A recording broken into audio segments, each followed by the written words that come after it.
Hello and welcome to another episode of 1000 Actually Fun Books, where we review books of every genre looking for the best of fun escapist books. Today we're doing a mystery. This is The In Crowd by Charlotte Vassell. So this is a police procedural mystery, kind of a hardcore mystery where it's not a suspense, not a cozy. It's the perfect blend in between. Okay, so let's talk about the plot. It starts out with two main characters. We have our female, who is a hat maker. She is part of the, we'll say the aristocracy, in the sense that she is part of the wealthy elite of Britain. And she basically is embroiled in knowing a bunch of people that are going to end up being part of the broader mystery. She is our female love interest and a main character. And then the second main character is the police officer, the main detective investigating a bunch of murders. And on his end, there are several murders. So the female really doesn't have she's not investigating anything. She is kind of more the social side of the story, you might say, the drama side, the romantic side of the story. But the main lead is the police officer, and we mostly follow him, and it is him actually solving the murder mysteries. So the murder mysteries start out being, one is a cold case from 30 years ago. A young woman in a small female finishing school disappeared 30 years ago.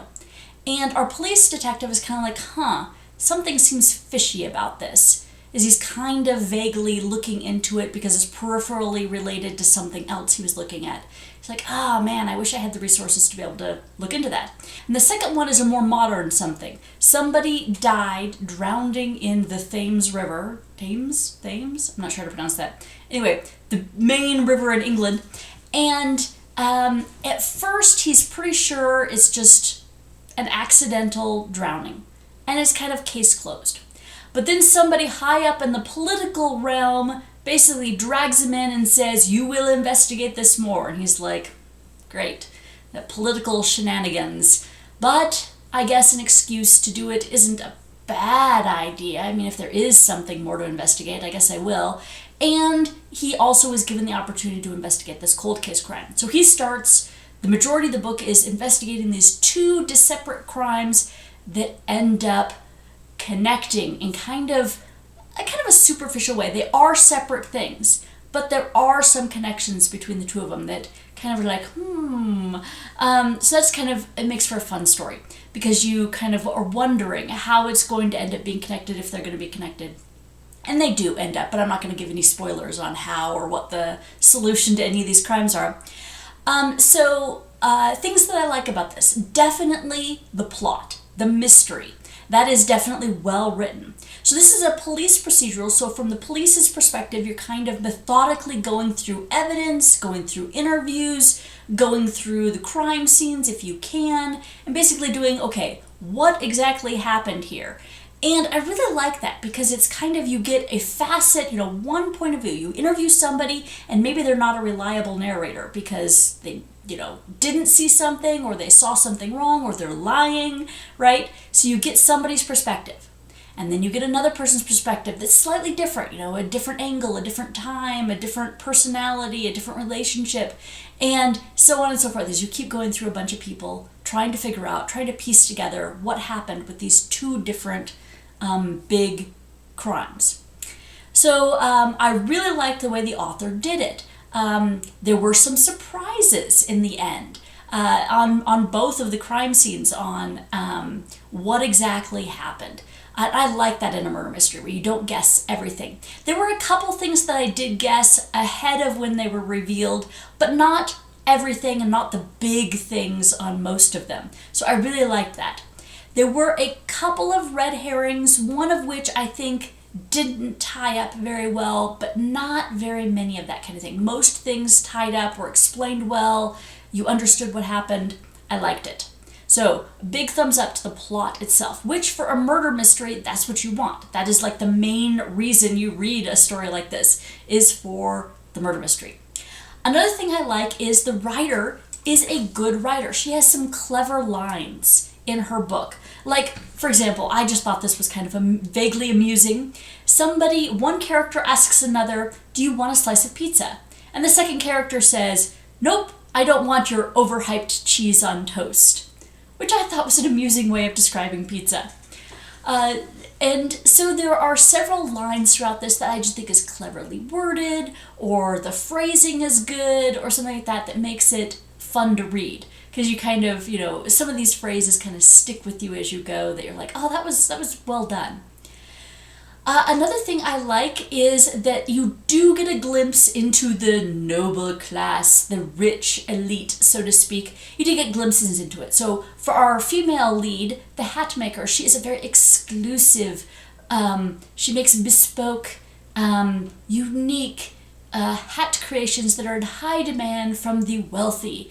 And so you get a little bit of insight into fashion of the elite. Now, I will say I am not a fashion connoisseur, and so some of the terms that they used for the hats, like it said, some people want a pillbox hat, and I'm like, I have no idea what that is. So I ended up Googling pictures of a pillbox hat and a couple others that I can't even remember. Oh, there's Cloche,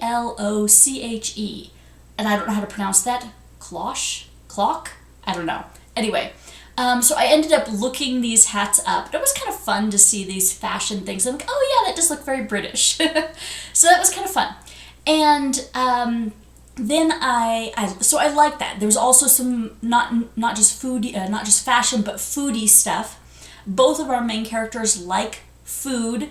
Very, we'll just say, specialty diet. Something that's higher end and tends toward, I don't know, healthy foods, we'll just say, things that, kind of the guacamole on toast type of people, not the bowl of cereal type of people.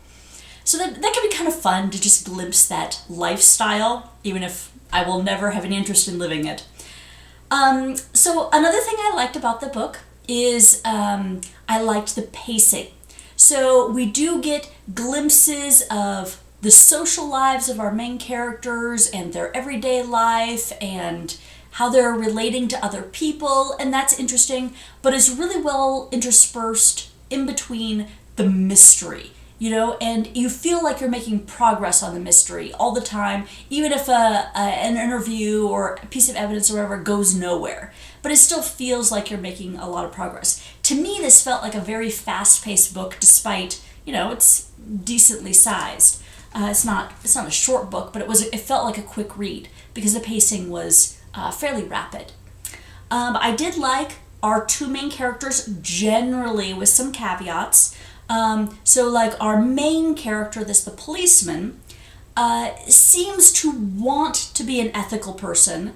He doesn't always succeed in that, so it comes across as a real person with real struggles about this. Like, for example, when the politician comes to him and says, "You will investigate this," he's like, that's a little fishy. This is a little bit edging on not ethical. Now, investigating a crime for a policeman is not unethical, but at the behest of somebody who has an agenda is. Especially if you get a couple of things from it, like a bribery almost.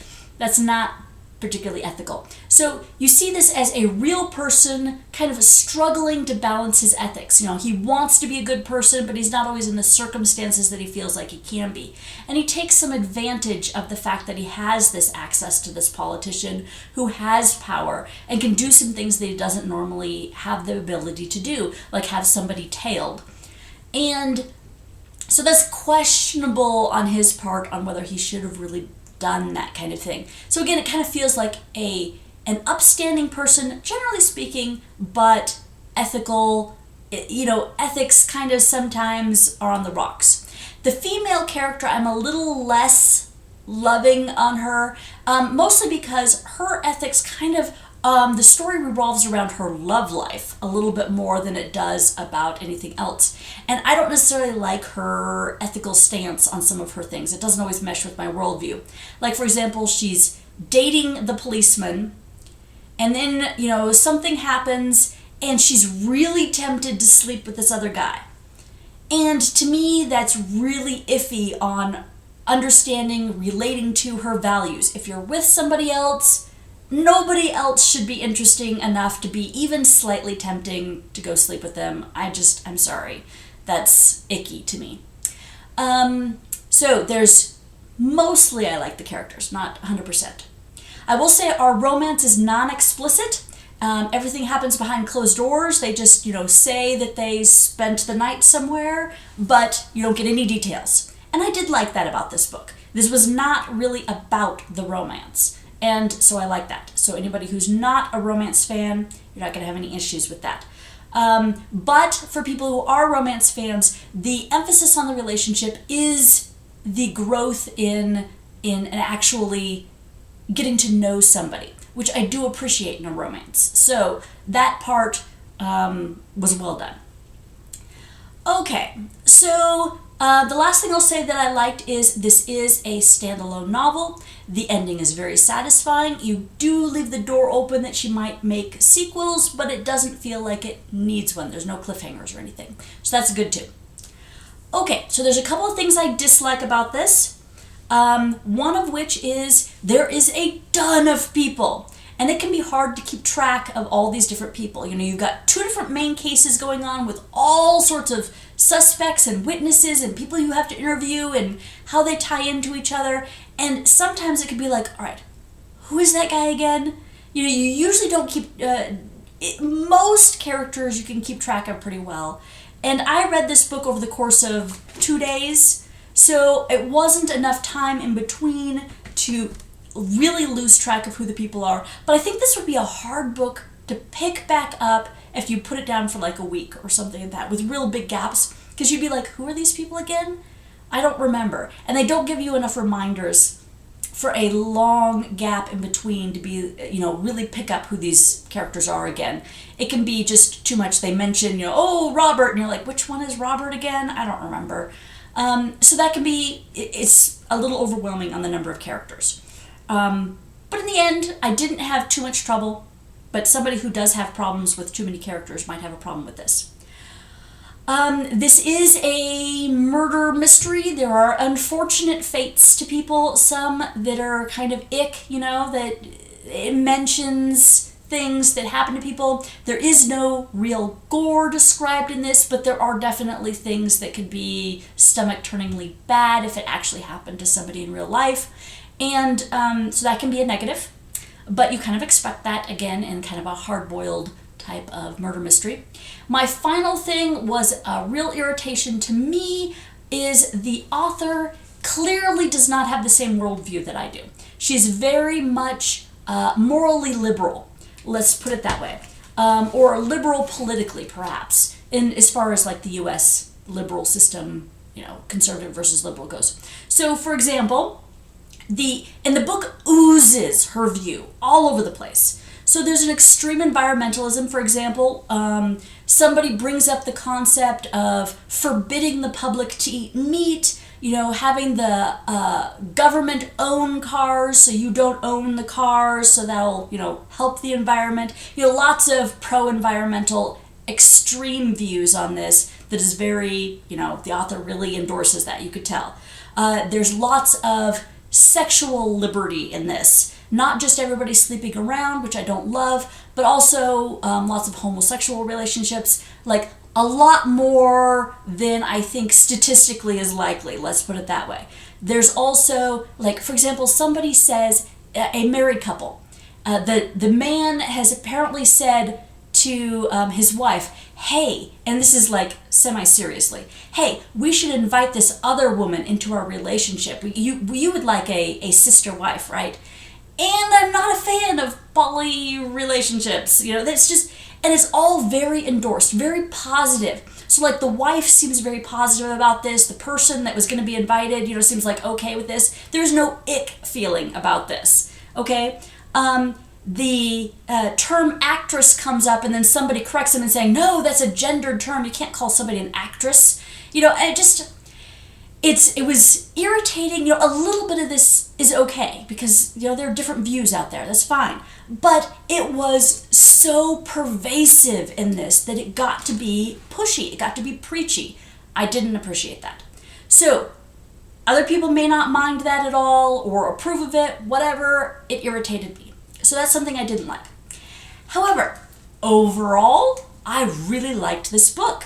I thought the mystery was fantastic. I thought the writing was excellent. I thought this was a great mystery. I really enjoyed, overall, the mystery. So I'm going to give this 2 thumbs up. If you're interested in a mystery that's a police procedural type of mystery, this is it. This would be a great one. So, yeah. So I think that wraps up my review this week. Please join me next week. Thank you for watching.